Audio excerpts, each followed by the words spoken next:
நாங்கள் இதுக்கு விழா நடத்த போகிறோன்னு ஒரு மந்திரி வந்தார், ஏரியா மந்திரி. 12 லட்சம் கொடுத்தா இந்த விழா நடத்த விடுவேன் அப்படின்னாரு. எங்ககிட்ட காசுக்கு எங்கே போவோம்? 1 லட்சமே எங்களுக்கு கிடையாது. அதனால தான் தியாகராயர் மையத்தை நாங்கள் ஏற்பாடு செஞ்சு விட்டாங்க. இதுபோல தலைவிரித்து ஆடிய ஊழல் என்கின்ற கொடிய மக்களுக்கு கேடான ஒன்றை சகோதரர் ஜோசப் விஜய் முதலமைச்சராக வந்த பின்பு அதை நீக்கி இருக்கிறார் என்பதை யாரும் மறுக்க முடியாது. என்ன சாதிக்கணும்? ஜனங்களுக்கு இவ்வளவு பெரிய கேடு வர நடந்து கொண்டிருந்த அந்த அந்த தீங்கினை, அந்த கொடிய நிலைமையை அடியோடு மாற்றி இருக்கிற இதை ஒன்றை விட என்ன ஒரு அரசு செய்ய முடியும்? செய்து காட்டிட்டாரு. யார் தவறு செய்தாலும் நான் விடமாட்டேன்னு சொல்லி அதுவும் எச்சரிக்கை விட்டார். ஆகவே நல்லா நீங்க விசாரிச்சு பாருங்க, எந்த இதுக்காவது கமிஷன் கேட்குறாங்களான்னு. கிடையாது. ஆக கமிஷன் இல்லாத, கட்டிங் இல்லாத, கரப்ஷன் இல்லாத ஒரு அரசை நடத்தி கொண்டிருக்கிறார். அதுவே பெரிய வெற்றி, இமாலய வெற்றி. மக்கள் அபரிமிதமான ஓட்டுக்களை போட்டு அவரை வெற்றி பெற வைத்தார்கள். அவர்களுடைய கஷ்டத்தை உணர்ந்துதான் இந்த கரப்ஷன் இருந்தால் எல்லாம் நாசமா போகும் சொல்லி நீக்கி இருக்கிறார். மற்ற கோரிக்கைகளை பொறுத்தமட்டில் ஒரு நிதி நெருக்கடி இருக்கு. அதை எப்படி சமாளிக்கிறதுங்கிறது திணறிக்கிட்டு இருக்குது அரசு. மத்திய அரசு வஞ்சகம் இல்லாமல் நிதியை ஒதுக்கணும். அப்படி நிதியை ஒதுக்கினா கொடுத்த வாக்குறுதிகளில் பலவற்றை அவரால் நிறைவேற்ற முடியும். ஆனால் இந்த ஆட்சியை 6 மாதம் நீடிக்காதுன்னு சாப விட்டாங்க. 6 மாதம் வரைக்கும் கூட பொறுக்கலை, உடனே கவுந்துரும், இந்த அரசு இருக்காது அப்படின்னு பேட்டிகள் கொடுக்குறாங்க. கவர்னர்கிட்ட போய் அண்ணா மாநில ஆட்சி சொல்லிட்டு தான் உயிரை வச்சுட்டு போனார். டாக்டர் கலைஞர் அதுக்காகவே தீர்மானம் போட்டார், மாநாடு போட்டார். மாநில 50 முழக்கங்கள் திருச்சியில் அண்ணா இறந்த பிறகு வச்சதுன்னா இது 3வது முழக்கம். மாநிலத்தில் சுயாட்சி, மத்தியில் கூட்டாட்சி. இவங்க கவர்னர் ஒருத்தர் இருக்கிறார், ராஜேந்திர விஸ்வநாத் அர்லேக்கர். அவரு அணைகள் நீர்நிலைகளை எல்லாம் போய் பார்வையிட்டு, நாங்களே கவர்னர்ஷிப்ல இருந்து நாங்கள் வேலை செய்கிறோம். மிஸ்டர் கவர்னர், உங்களுக்கு எந்த ரைட் இருக்கு, என்ன அதாரிட்டி இருக்கு? நீங்க மத்திய சர்க்காருடைய எடுபடி, ஒரு ஏஜென்ட். உங்களுக்கு என்ன அதிகாரம் இருக்கு? நீங்க போய் நிர்வாகத்தை நான் எடுத்துக்கொள்ளேன்னு சொல்றது கவர்னர் ஆட்சியா? அவர்கிட்ட போய் திராவிட முன்னேற்ற கழகம் மனு கொடுத்து, அந்த மனுவிலே ஒரு கோரிக்கை, அதிர்ச்சி அடையத்தக்க வைக்கிற கோரிக்கை, நீங்க 356வது அரசியல் சட்ட பிரிவை பயன்படுத்தி ஒரு அறிக்கை டெல்லிக்கு அனுப்பலாமே. எதற்கு? கவர்மெண்ட் டிஸ்மிஸ் பண்றதுக்கு. ஆனா பண்ண முடியாது. பொம்மை வழக்கில் பிறகு நினைச்ச மாதிரி எல்லாம் கவர்னர் ஆட்சி கொண்டு வர முடியாது. அப்ப நீங்க கவர்னர் ஆட்சியா கொண்டு வர நினைக்கிறீங்க? கவர்னர் ஆட்சி வந்தா பிஜேபி தான் எங்க ஆட்சி செய்யும். அப்ப நீங்க பிஜேபியை எதிர்ப்பதாக இப்ப வரைக்கும் சொல்றதெல்லாம் போலி நாடகமா? பிஜேபியே வந்து ஆட்சி செஞ்சுட்டு போட்டோம், வேற தாவேக்கா இங்க இருக்கக்கூடாது ஆட்சி. எங்க நினைப்பதான் கவர்னர் ஆபீஸ்ல போய் இந்த மோசமான இதுவரை கடைபிடிக்கப்பட்டதாக சொல்லப்பட்ட கொள்கைகளுக்கு எதிராக திமுக கழகம் மனு கொடுத்தது. அதோட நிக்கல, கரூருக்கு போகக்கூடாது, கரூர்ல போய் பேசக்கூடாது. சுப்ரீம் கோர்ட்ல சவுக்கால் அடிச்சிருக்காங்க, காட்டேடி அடிச்சிருக்காங்க. என்ன நீதிமன்றத்தையே நீங்க அரசியல் மைதானாக்க பாக்குறீங்களா? அவரையே போகக்கூடாது, அதை எப்படி தடுக்க முடியும்? எங்களை வச்சு தடுக்கிறதுக்கு ஆர்டர் வாங்க வந்திருக்கீங்களா என்று கடுமையாக சூடு கொடுத்த பிறகு விசாரிச்சாங்க சுப்ரீம் கோர்ட்டை போட்ட அந்த வழக்க. இப்போ நோக்கம் என்ன? இந்த கவர்மெண்ட் நடத்த விடக்கூடாதுன்னு நினைக்கிறாங்க. அந்த எண்ணம் பலிக்காது, ஒரு காலம் பலிக்காது. வாதத்துக்கு சொல்றேன். அப்படி இன்னொரு முறை ஒரு தேர்தல் வந்தா 180 இடத்துக்கு குறையாம விஜய் ஜெயிச்சு ஆட்சிக்கு வருவார். மக்கள் மனம் அப்படிதான் இருக்கு. விவசாயிகிட்ட கோரிக்கை இருக்கு, போராடுவாங்க.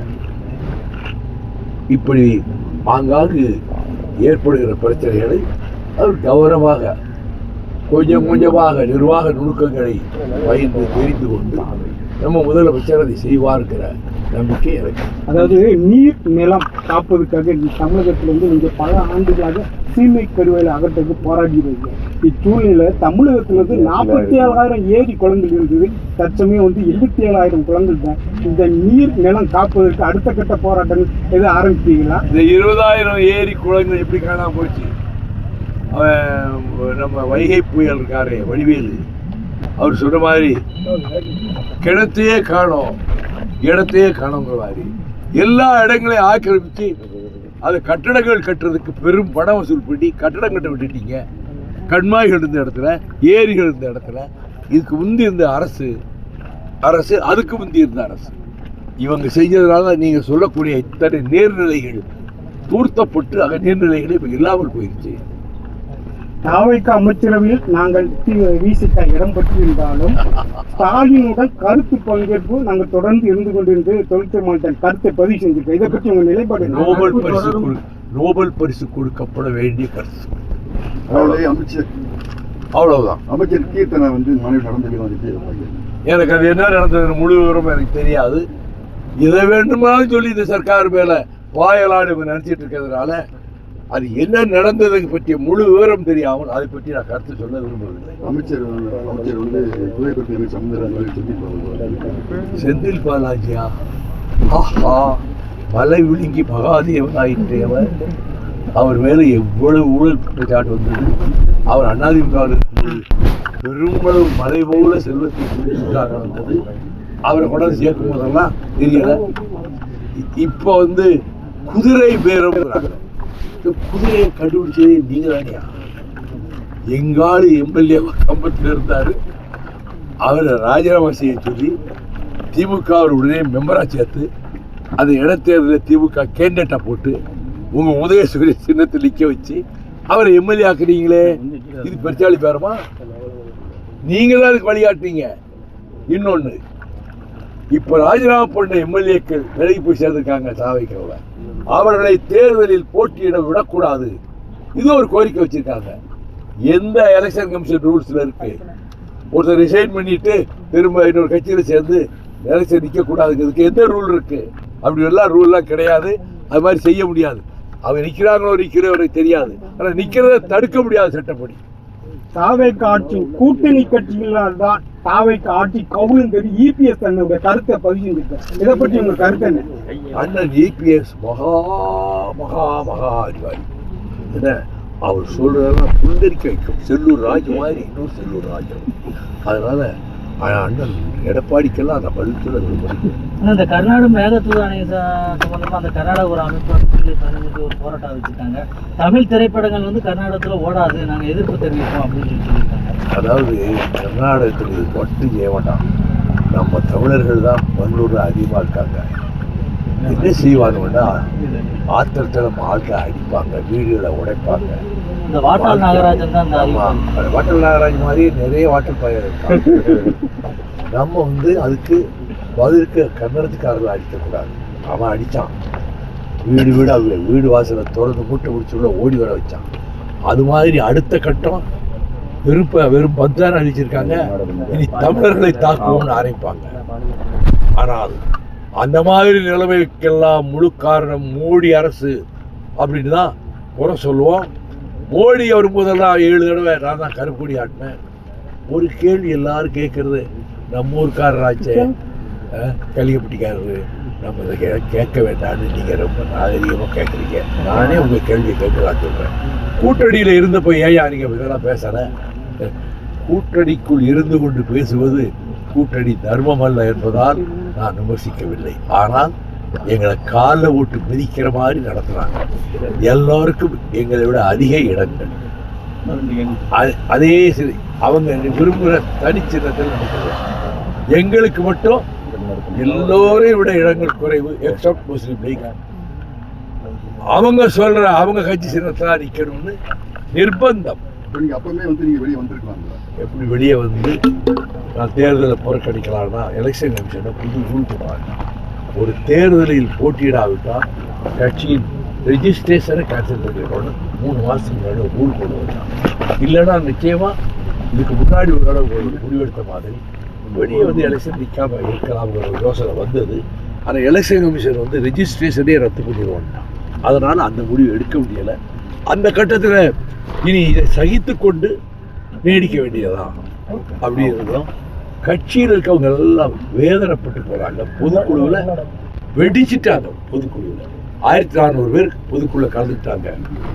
திமுக கூட்டணியிலிருந்து விலகுகிறோம்னு சொன்ன மாத்திரத்தில் மண்டபம் இடிந்து விழும்படியாக ஆரவாரமும் கைதட்டலும் ஒட்டுமொத்த மதிமுக தொண்டர்களும் இவ்வளவு வேதனையில் இருக்காங்க. ஆனால் என் கடமையை செஞ்சேன். 34 தொகுதியில் பிரச்சாரம் பண்ணேன். இதே கோயில்பட்டியிலையும் ஒரு பல்லாயிரக்கணக்கான மக்கள் திறந்த கூட்டத்தில் திமுக ஆதரித்து பேசிட்டு தான் போனேன். பக்கத்தில் இருக்கக்கூடிய சாத்தூரில் தங்கந்தரசு தொகுதியில் பல தொகுதிகளில் போய் நான் போய் திமுக கூட்டணி தர்மத்துக்காக நான் பிரச்சாரம் செய்தேன். நான் சும்மா இருக்கலை. அதே நேரத்தில் நம்மை சுயமரியாதையும் தன்மானத்தையும் இனிமேலாவது காப்பாற்றிக்கிடுவோங்கிறத வெளியே வந்துட்டோம். தேசிய உணவு பாதுகாப்பு திட்டத்திலிருந்து மத்திய அரசு செயலாக்கும் வகையில் ஏற்பாடுபட்டுள்ள தென் மாநிலங்கள் பாதிக்கப்படும் சொல்லி விமர்சனம் தற்போது எழுந்துள்ளது. இதை பற்றி எனக்கு சரியா தெரியாது. அதாவது தாவேகா வந்து சீட்டு கொடுத்தா நீங்க வந்து எடுத்து வந்து இப்ப நாங்க கூட்டணியில இருக்கிறோம். தாவேகா தலைமையிலான கூட்டணியில மதிமுக இடம்பெற்றிருக்கிறது. அந்த முதல் கூட்டத்துக்கு எனக்கு அழைப்பு வந்தது. போய் கலந்துக்கிட்டே கருத்தை சொல்லிட்டு இருக்கிறேன். அந்த கூட்டணிலாம் இருக்கிறோம். தாவேகா கேடயமா வந்து நாங்க விழுப்புரம் சொன்னா செய்வேன். பாதுகாப்பு கொடுப்பீங்க. இந்த குற்றச்சாட்டுகள் வைக்கிறாங்கல்ல, தாவேகா அரசு மேல இந்த குற்றச்சாட்டுகளை வச்சு அபாண்டமான குற்றச்சாட்டுகளை வைக்கிறாங்கல்ல, அதை எதிர்த்து அவங்க மேலேயே திருப்புவேன். என்னால முடியும். அதைத்தான் கேடயமாக கவசமாக இருப்போம். இந்த கவர்மெண்ட்டுக்கு ஒரு ப்ரொடெக்டிங் ஃபோர்ஸா MDMK இருக்கும்.